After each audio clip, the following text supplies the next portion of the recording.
So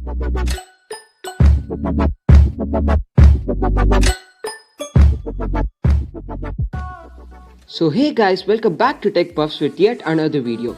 And thank you for the 200 subscribers, and if you didn't watch our previous video, watch, like and share it. So as a part of Boycott Chinese Products Act, the government has banned 59 apps from the Play Store.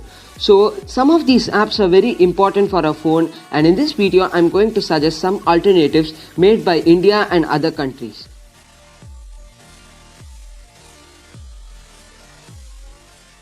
The first app is TikTok, and TikTok is actually found in each and every smartphone of an Indian.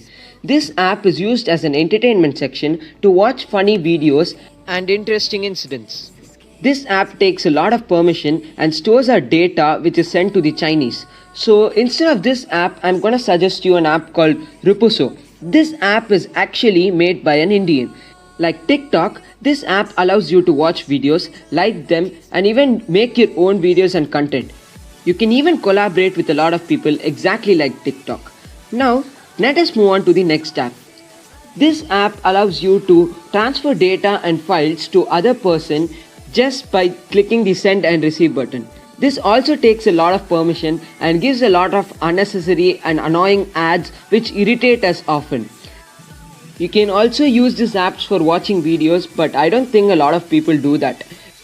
The rate of transfer speed in ShareIt is about 5 Mbps per second, but in this app which I'm going to suggest you, it's more faster and more secure. This app is called Files by Google. In this app you have 3 advantages. One is you can clean the unnecessary files in your phone. Other one, you can use it as a file manager. And the third one is share and transfer files.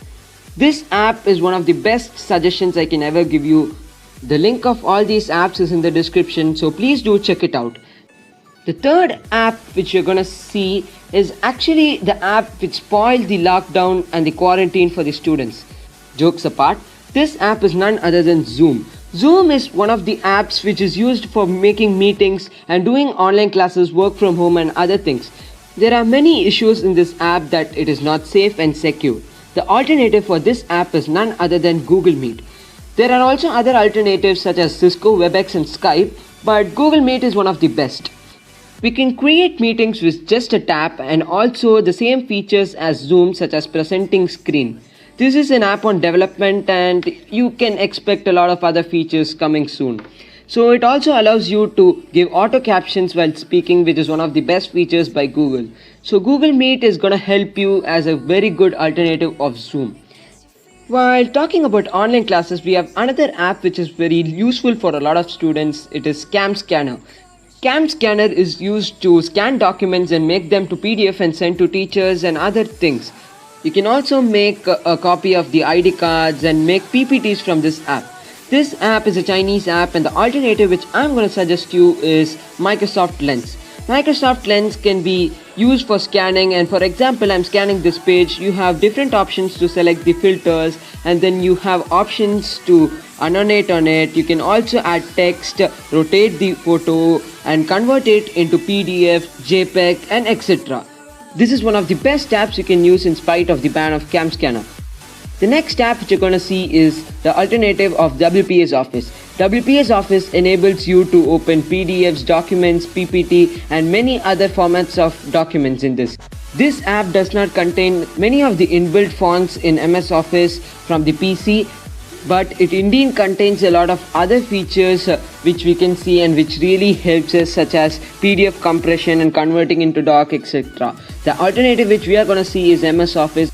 And this is also one of the best. In this also you can open all of the PDFs, documents, you can make notes, and these notes can be saved in different forms, in italic and underline, and it's a really good option. And also you can also use the lens from this, or there's a separate app for Microsoft Office Lens, and you can even transfer files from this app. The next app which you're going to see is VIVAVIDEO. VIVAVIDEO is an app used for editing in the Android. It contains a lot of advanced feature but gives a lot of ads, and it doesn't hold privacy. The app which I'm going to suggest you is KINEMASTer, which is a ton of features and is used for editing even a YouTube video in this. It contains so many features and it is used for pro editing, and this is one of the best editing apps I have ever seen in the Android. The next app which you're going to see is UZ Browser. A lot of people use UC browser, but I'm personally not a fan of UC browser because it gives a lot of ads and I don't believe on the privacy touch. It also has a little amount of features, but I'm gonna suggest you KIWI browser. As said in the last video, it has a lot of good privacy features and also has exclusive options such as dark mode, extinctions availability, and site engine, and many more other features. Please do try KIWI browser and mention your reviews on the comments. If you did watch our previous videos, please do watch it. Like, share and subscribe to Tech Buffs and keep supporting. Thank you.